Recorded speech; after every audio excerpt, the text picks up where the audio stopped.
Project Dragon 1.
Pada saat di kejuruan itu sekitar tahun 2000, di situ kebetulan guru saya itu mengajar beton bertulang. SMK Iya, SMK.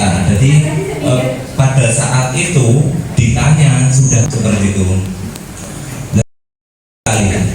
Kemudian bertambah lagi di materi, kebetulan itu begesting ya. Untuk cetakannya beton itu kebetulan juga nggak bisa untuk menghitung, kebetulan tidak bisa untuk menghitung untuk habisnya barang itu berapa, kebutuhan kan sangat tidak disiplin ya. Jadi untuk yang poin 1 itu memang sering seperti itu. Kemudian apakah peserta didik dalam kasus tersebut masuk disiplin? Jelas tidak. Kemudian apa yang Bapak Ibu guru lakukan di situasi tersebut sesuai dengan peranan Bapak Ibu di sekolah, sesuai yang panjenengan. bersama kita bisa bergandengan tangan bersama menggunakan waktu yang ada untuk berbagi.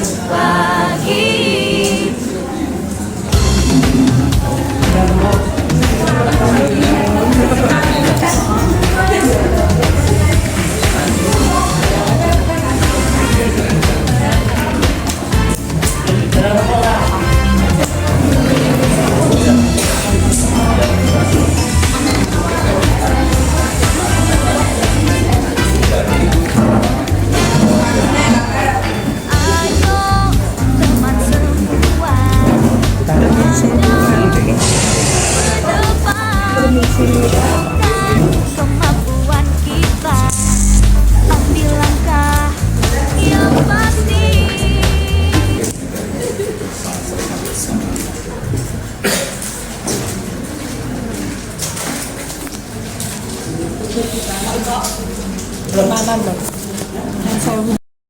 Belajar yang positif yaitu membuat kelas yang nyaman. Itu maksudnya dengan kelas yang bersih, suasana yang sejuk, mungkin anak-anak bisa belajar dengan tenang, nyaman beserta gurunya, jadi auranya tetap positif begitu Bapak Ibu. Kemudian yang kedua, membuat kesepakatan kelas, tata tertib. Nah, membuat tata tertib kan pada umumnya dulu gurunya yang menentukan. Sekarang kita mengajak siswanya untuk membuat kesepakatan kelas. Jadi kalau siswa mau melanggar, hukumannya yang menentukan juga siswanya sendiri. Jadi kalau mau melanggar kan jadi pikir-pikir, oh ini kesepakatan bersama. Kalau kita langgar, berarti kita mengingkari yang sudah kita sepakati, seperti itu. Kemudian yang ketiga, membuat kebiasaan dalam bentuk jadwal yang teratur, piket literasi, religi. Kan sekarang sekolah sak ngajinya ya. Mungkin itu bisa, kalau tiap sekolah kan ada target hafalan. Kemudian untuk membuat jadwal piket, kemudian jadwal literasi, kita diskusikan dengan anak-anak. Kita memfasilitasi anak-anak untuk menentukan jadwalnya sendiri. Selanjutnya, menciptakan menciptakan kelas yang inovatif dan kreatif dalam bentuk memfasilitasi keterampilan siswa seperti pojok baca, mading kelas. Nah, di kelas kan biasanya ada hiasan kelas. Kita memfasilitasi anak-anak untuk menghias mading kelas sendiri atau pojok baca sendiri dengan. Kemudian di akhir minggu, di akhir pekan, hari Sabtu, kita memfasilitasi anak-anak untuk berdiskusi, refleksi, bertukar pikiran tentang pembelajaran yang sudah dipelajari selama 1 minggu. Kemudian terkait yang pertama ini adalah sebagai kepala sekolah bagaimana menciptakan lingkungan belajar yang positif bagi peserta didik. Baru yang pertama ini ada mungkin lingkungan belajar itu ada fisik dan non fisik. Jadi untuk yang fisik ini yang perlu kita laksanakan, yaitu yang pertama adalah lingkungan belajar yang aman dan nyaman juga ramah bagi peserta didik. Jadi lingkungan ini termasuk bagaimana ruang kelasnya, kemudian juga lingkungan sekitarnya. Kalau misalnya di situ ada ruang yang mungkin tidak aman, mungkin juga perlu adanya peringatan. Seperti di sekolah saya ada ruangan yang rusak, jadi di situ untuk mencetak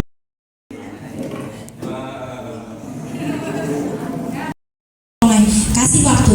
Saya kasih waktu 15 menit kamu selesaikan tugasmu yang tertinggal itu, misalkan seperti itu.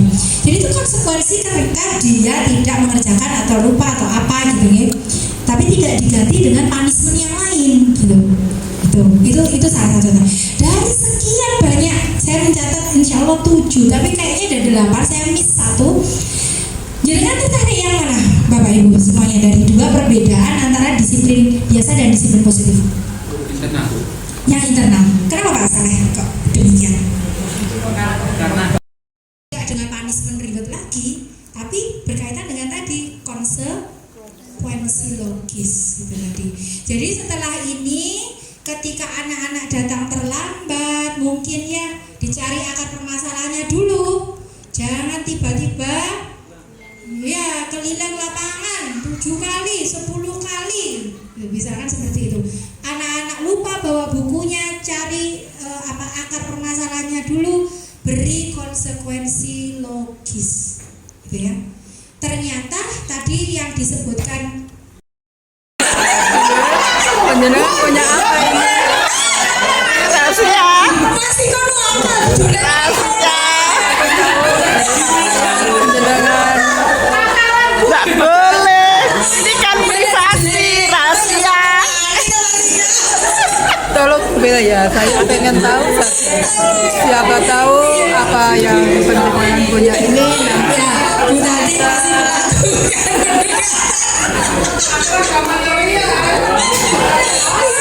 masih menjadikan motivasi saya untuk saya mau ya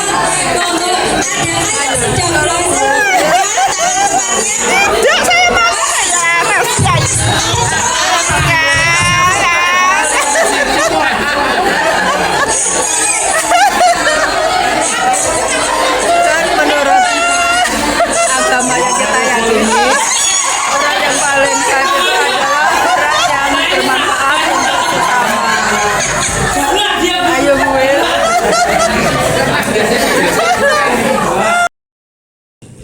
kita berusaha memahami pandangan, nah ini tadi kita berusaha memahami pandangan orang lain, ini yang tadi sudut pandang tadi gitu ya. Kemudian perilaku buruk dilihat sebagai suatu kesalahan.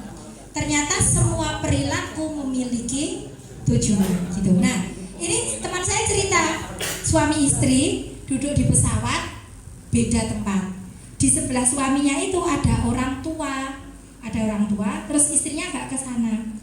Ketika pesawat landing, anaknya bilang, anaknya itu ngomong, di situ saja, isi ibu tadi disuruh di situ aja. Nanti kalau sudah landing, koper-koper tas tak ambil, baru tak parani gitu. Nah si ini istri teman saya ini bilang bilang ke suaminya, itu loh dek sebelahmu enek wong tuwek bantuan kui mudun gitu loh. Nah terus suaminya tapi tidak obah, diem aja. Suami teman saya tadi, teman saya marah sama suaminya. Seperti tadi taat, mesti iming-imingi iPhone Pro Max, duit, STNK gitu ya. Kemudian diberi saran yang paling penting itu perbaiki dulu hubungan. Jadi kayak kita baleni gitu loh, baleni dulu, perbaiki dulu hubungan, nol dhisik gitu ya. Saling menerima dulu. Anakku ingin iki tak tompo, anakku yo nompo aku ingin iki. Jadi nggak ada perasaan bersalah. Kalau tadi kan munculnya ketika saya mendapatkan ilmu gini kan rasa bersalah yang muncul. Kayak aku dosa banget iki karo anakku gitu. Nah itu harus kita kelola gitu. Yang pertama adalah resentment. Resentment ini biasanya ketika kita menghukum anak-anak, dan anak-anak itu sebetulnya di dalam hatinya akan berkata seperti ini nggak adil, saya nggak percaya sama orang dewasa. Nah itu resentment. Yang kedua adalah rebellion, yaitu memberontak.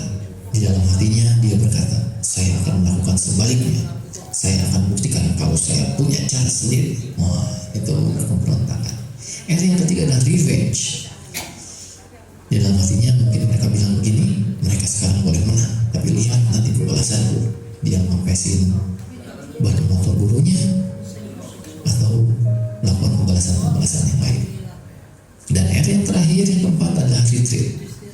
Dalam bahasa Sunda ngeliat, yaitu dia melakukan sesuatu di belakang kita. Dalam hatinya dia berkata, lain kali aku akan melakukannya tanpa ketahuan. Satu akhirnya saling misalnya saling menjatuhkan, bersaing juga kurang baik. Kalau sekarang ini ya kompetisi itu kurang baik, tapi dan nanti ini perkara itu. Jadi saya yakin kalau bagi saya pribadi, nanti punishment akan tetap kita berikan, tapi perbaiki prosesnya bagaimana dia ini bukan segalanya, tapi semua perbaikan dirinya. Artinya yang rancang adalah ibaratnya cendekiawan yang ada di pusat, artinya kita hanya menjalankan. Nah sebenarnya hasil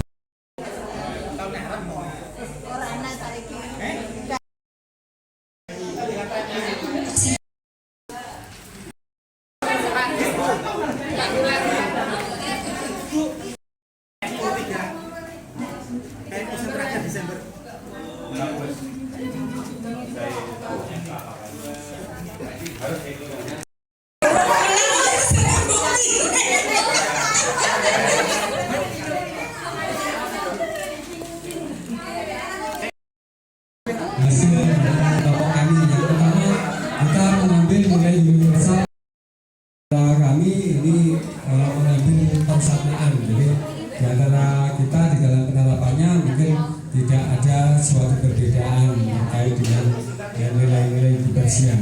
Kemudian cara menerapkan di sekolah yang pertama adalah pembiasaan menjaga kebersihan dan lingkungan. Nah, ini bagi semua warga yang ada di sekolah, baik guru maupun siswa. Sehingga guru ini juga sebagai tauladan